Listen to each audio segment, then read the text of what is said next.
Hello friends, আমার কিচেনে আপনাদের স্বাগত। আজকে আমি এই ভিডিওটাতে শাহি টুকরা রেসিপি আপনাদের সাথে শেয়ার করব। তবে দেরি না করে চলুন ভিডিওটা শুরু করি। এখানে আমি 1 কিলো মতো দুধ নিয়ে নিয়েছি।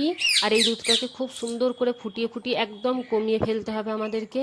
আর একদম দানা দানা হয়ে যাবে, সাইডগুলো ছাড়িয়ে ছাড়িয়ে দিলেই দানা দানা হয়ে যাবে দেখবেন। আর এখানে আমি দিয়ে দিলাম 4টে এলাচ। আর এখানে 3 চামচ আমি চিনি দিয়েছি। দিয়ে এগুলোকে ভালোভাবে ফুটাতে হবে যতক্ষণ পর্যন্ত একদম না কমে যায় দুধটা। দেখুন একদম কমেই গেছে দুধটা, আরও একটু কমে গেলেই হয়ে যাবে। আর সাইডগুলো এইভাবে ছাড়িয়ে দিতে হবে যাতে করে দুধটা একটু দানা দানা মতো যেন হয়। আর একদম আমাদেরকে আরও কমিয়ে ফেলতে হবে দুধটা ফুটিয়ে ফুটিয়ে। দুধটা এরকম হতে হবে। এবার আমি চুলো বন্ধ করে দেব। এখানে একটা রস তৈরি করে নিতে হবে। তার জন্য আমি নিয়েছি 1 বাটি মতো চিনি, আর ওই বাটিরই 1 বাটি পানি দিয়ে দিয়েছি। আর এতে দিয়ে দেবো একটু ফুড কালার আর একটু কেওড়া পানি। এগুলোকে ততক্ষণ পর্যন্ত ফুটাতে হবে যতক্ষণ পর্যন্ত না চিনিটা গুলে যায়। দেখুন চিনি গুলে গেছে। এবার আমি এটা সাইডে ঢেকে রেখে দেবো এখন।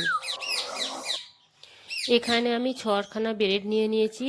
এই ব্রেডগুলোকে আমাকে একদম লম্বা লম্বা করে কেটে নিতে হবে। তো এইভাবে আমি লম্বাই লম্বাই ব্রেডগুলোকে চাকু দিয়ে কেটে নেব। আর যে কোনো শেপ আপনারা নিজেদের মনের মতো করতে পারেন। আমি এখানে লম্বা লম্বা কেটে নিচ্ছি। এখানে আমি ফ্রাই প্যান নিয়ে নিয়েছি একটা। এতে আমি ঘি ঢেলে দিলাম। ঘিতেও ভাজতে পারেন আপনারা, আবার তেলেতেও ভাজতে পারেন। এখানে আমি ঘিয়ে ভাজবো ব্রেডগুলোকে।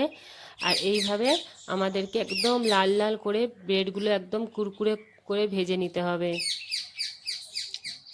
ব্রেডগুলো যখন বুঝবেন যে এক পিঠ হয়ে এসেছে, আর এক পিঠ উল্টে দিতে হবে এইভাবে। আমি এইভাবে উল্টে দিচ্ছি। একদিকটা লাল হয়ে গেছে, আরও একদিকটা লাল করে নেব। একদম কুরকুরে করে ভাজতে হবে আমাদেরকে ব্রেডগুলোকে। এ দেখুন প্রায় কুরকুরে লাল লাল একদম হয়ে গেছে। এবার আমি এগুলোকে তুলে নেব। তুলে ওই যে আমরা রসটা বানিয়েছিলাম সেই রসে এইভাবে ডুবিয়ে সঙ্গে সঙ্গে তুলে নিতে হবে। সব কটা ব্রেডকে আমি এইভাবে ডুবিয়ে ডুবিয়ে তুলে একটা পাত্রে রেখে দেব। এবার আমি রসে ডুবিয়ে রাখা ব্রেডগুলো সাজিয়ে নেব একটার পর একটা রেখে। আমাদেরকে এইভাবে ব্রেডগুলোকে আগে সাজিয়ে নিতে হবে।